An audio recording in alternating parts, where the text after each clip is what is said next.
ಮಂಗಳೂರಿನಲ್ಲಿ ಮತ್ತೊಂದು ನೈತಿಕ ಪೊಲೀಸ್ ಗಿರಿ ಪ್ರಕರಣ ಬೆಳಕಿಗೆ ಬಂದಿದೆ.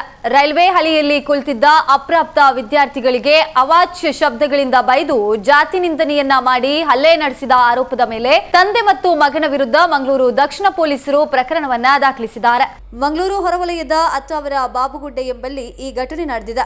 ಅಪ್ರಾಪ್ತ ಬಾಲಕ ಮತ್ತು ಬಾಲಕಿ ರೈಲ್ವೆ ಹಳಿಯ ಬಳಿ ಕುಳಿತಿದ್ರು. ಈ ವೇಳೆ ಅಲ್ಲಿಗೆ ಬಂದ ಸ್ಟೀವನ್ ಮೊಂತೆರೋ ಮತ್ತು ಆತನ ಪುತ್ರ ಅವಿಲಿ ಎಂಬವರು ವಿದ್ಯಾರ್ಥಿಗಳ ವಿಡಿಯೋವನ್ನ ಮಾಡಲಾರಂಭಿಸಿದ್ದಾರೆ. ವಿದ್ಯಾರ್ಥಿಗಳಿಗೆ ಅಡ್ಡಗಟ್ಟಿದ ಆರೋಪಿಗಳು ಅವಾಚ್ಯ ಶಬ್ದಗಳಿಂದ ನಿಂದಿಸಿದ್ದಲ್ಲದೆ ಬಾಲಕನ ಜಾತಿ ನಿಂದನೆ ಮಾಡಿ ಹಲ್ಲೆ ನಡೆಸಿದ್ದಾರೆ ಎಂದು ಆರೋಪಿಸಲಾಗಿದೆ. ಕೇವಲ ಹಲ್ಲೆ ಅಷ್ಟೇ ಅಲ್ಲ, ವಿದ್ಯಾರ್ಥಿಗಳ ವಿಡಿಯೋ ಮಾಡಿ ಅದನ್ನ ಸೋಷಿಯಲ್ ಮೀಡಿಯಾದಲ್ಲಿ ವೈರಲ್ ಮಾಡುವ ಮೂಲಕ ವಿದ್ಯಾರ್ಥಿಗಳ ಮಾನಹಾನಿಗೆ ಯತ್ನಿಸಿದ್ದಾರೆ ಎಂದು ಹೇಳಲಾಗಿದೆ. ವಿಡಿಯೋ ವೈರಲ್ ಆದ ಬೆನ್ನಲ್ಲೇ ಎಚ್ಚೆತ್ತ ಮಂಗಳೂರು ದಕ್ಷಿಣ ಪೊಲೀಸ್ ಠಾಣೆಯ ಅಧಿಕಾರಿಗಳು ಅಪ್ರಾಪ್ತ ವಿದ್ಯಾರ್ಥಿಗಳ ದೂರು ಆಧರಿಸಿ ಕಾರ್ಯಾಚರಣೆ ನಡೆಸಿದ್ದಾರೆ. ಇಬ್ಬರ ವಿರುದ್ಧ ಬಿಎನ್ಎಸ್ಎಸ್ನ ಸೆಕ್ಷನ್ 176ರ ಅಡಿಯಲ್ಲಿ ಪ್ರಕರಣ ದಾಖಲಿಸಿಕೊಂಡ ಪೊಲೀಸರು ಇಬ್ಬರು ಆರೋಪಿಗಳನ್ನ ಬಂಧಿಸಿದ್ದಾರೆಂದು ತಿಳಿದು ಬಂದಿದೆ.